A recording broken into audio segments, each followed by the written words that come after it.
Hi, this is Andrew Johnson with Paradise Energy Solutions, and over the next 5 minutes or so I'm going to explain to you how to read your electric bill. This is important to us in the solar industry because a lot of what we do is based on your electric rate and also how much electricity you use every month and every year.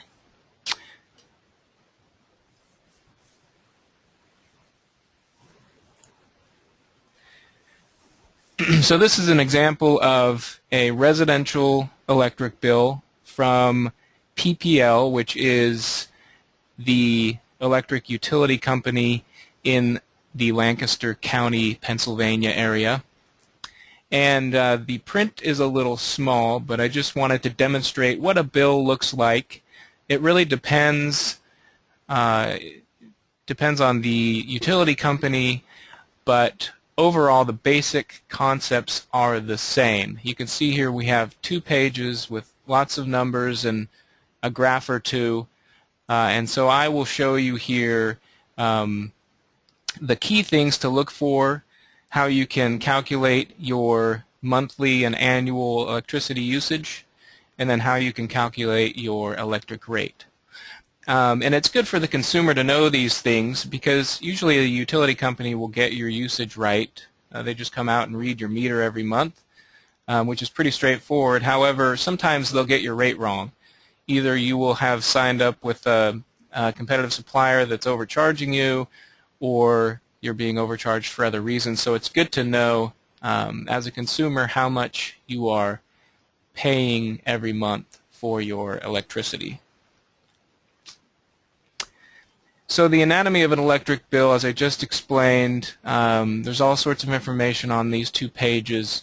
The first important thing to look for is the usage, and you can see there on the left-hand side in that red box there's a bar graph.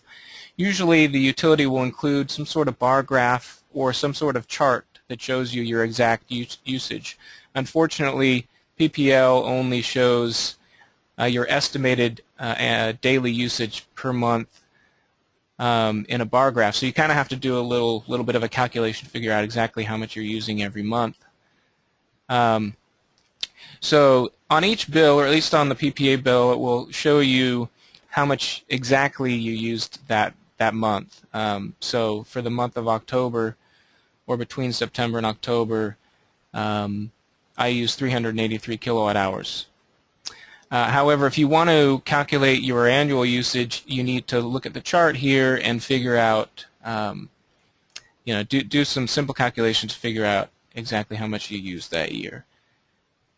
So you can see in October, if you estimate, there was about 12 kilowatt hours used per day. So you just simply multiply that by 30 days to get 360 kilowatt hours. That's pretty close to the 383 kilowatt hours. Of course, this is going to be an estimate, so you're not going to get it exactly right, but you're going to get it as close as possible. So to calculate your annual usage, you would just use that calculation for that month, do it for each month, and then calculate all months to get your total usage for that year.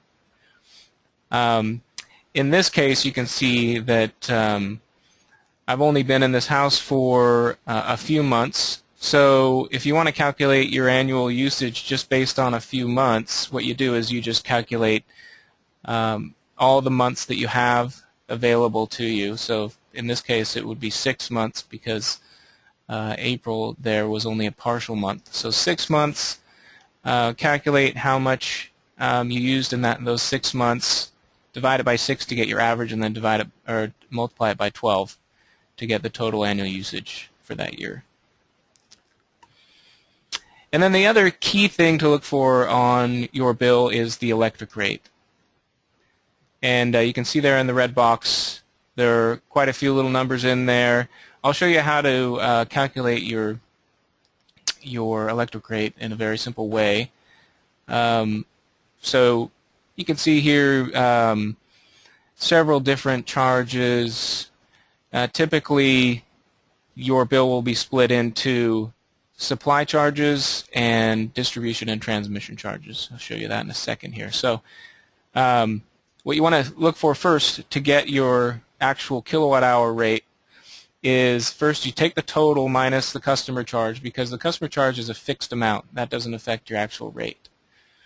And so 65.71 is the total minus the customer charge. 1401 gives you a total electric charge of $51.70.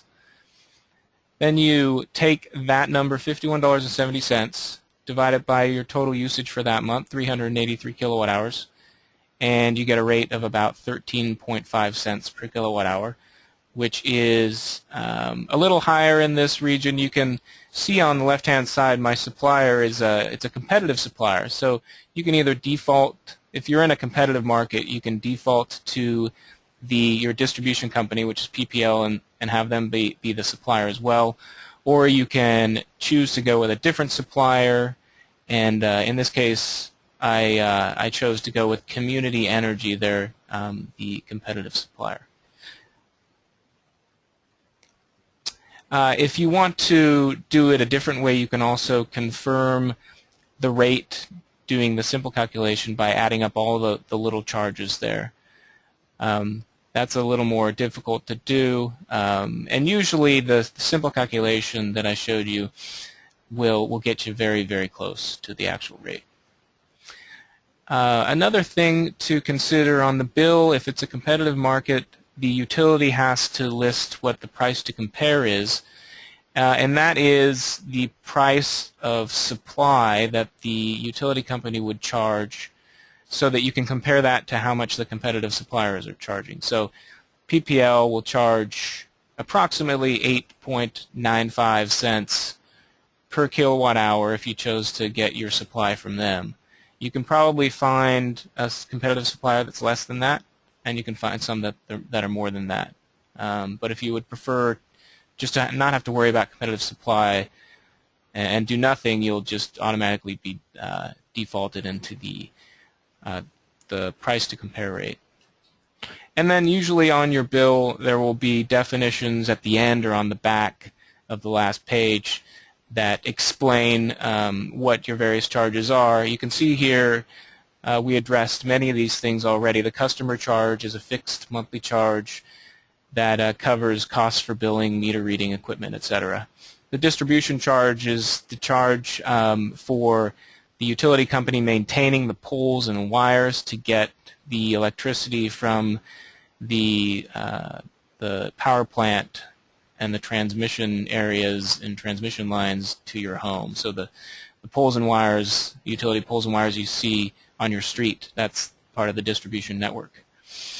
And then something not mentioned here, the transmission charge, which is usually grouped in with either the supply charge or the distribution charge. That's the third big charge, and that's their cost to build and maintain the high voltage transmission wires that run from the power plant to the distribution network.